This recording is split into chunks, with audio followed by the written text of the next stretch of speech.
Hey everybody, I am down here in sunny Miami, Florida. I'm here for my sister's wedding this week, so I'm taking a little time out of the pool and beach, and I'm going to talk with you a little bit about Chapter 2, from Learning from the Stranger, as we talk about kind of the cultural influences and the way that they shape some of the ways that we have deep-seated values.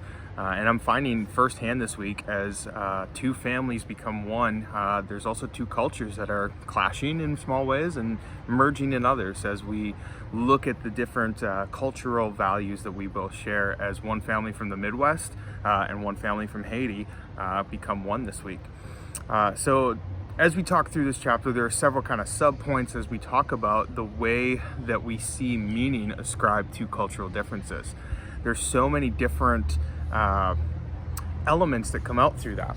And so the chapter kind of talks through the subcategories of hearing difficulties, right? So we talk about the ways that we even hear things and ascribe a cultural value to them. My sister's been in Haiti for over 5 years now, and she grew up in Minnesota, but her accent is no longer that Minnesotan Midwest accent.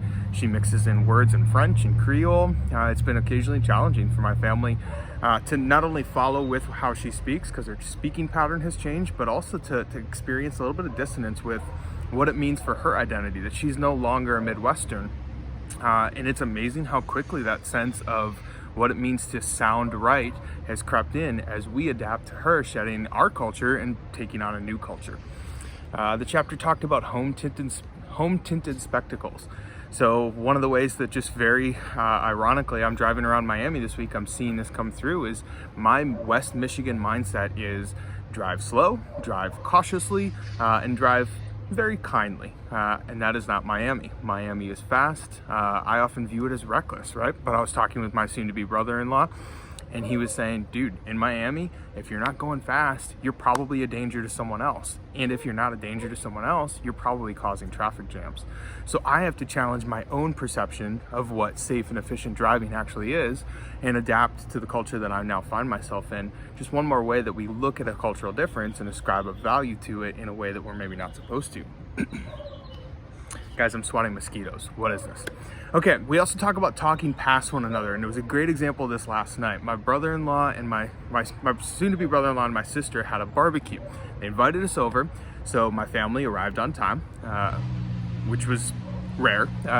We waited a while as they got all the food ready, and again, that was just that punctuality thing. We view it very differently. And then we had a great barbecue meal of burgers and hot dogs.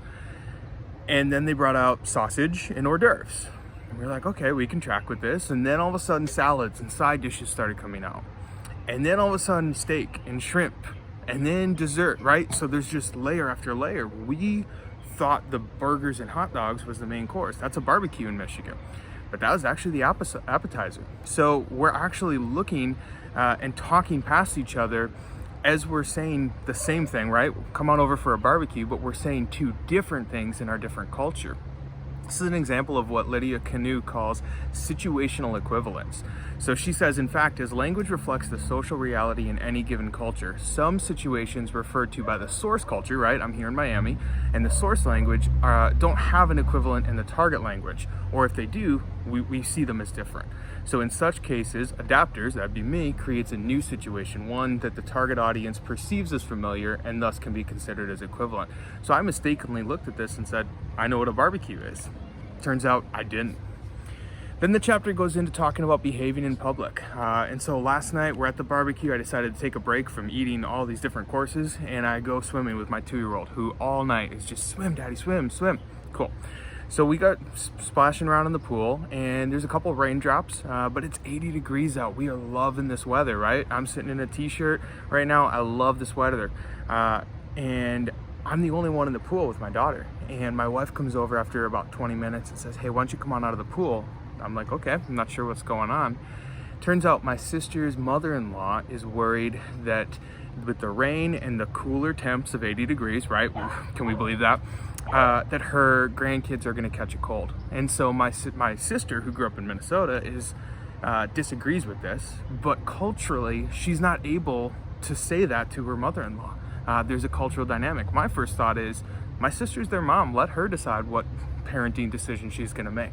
But that's not really how that works in her culture that she's marrying into. So the kind thing for me in that moment is not to fight the issue, it's to support my sister in that awkward situation and get out of the pool. I need to learn and adapt in this situation. It reminds me of what Kathy Morrison says in her Lessons of Diversity Learn the Hard Way, where she says, we must be quiet and listen to what those from other cultures are trying to convey to us through their body language, through their actions, and through their silences. And I may disagree, but I can understand the situation my sister is in, and I can learn about what respect looks like in a really cool way. I may disagree, right? At times as I think through this, I may think there are some ways for us to show respect that I think I still struggle with to see it not transcending culture, right? I think timeliness is something I will never fully understand, a cultural value of timeliness that is different than being punctual. But I can adapt and I can practice that no matter how hard it is. So cheers guys, we'll see you back in the snowy Michigan soon.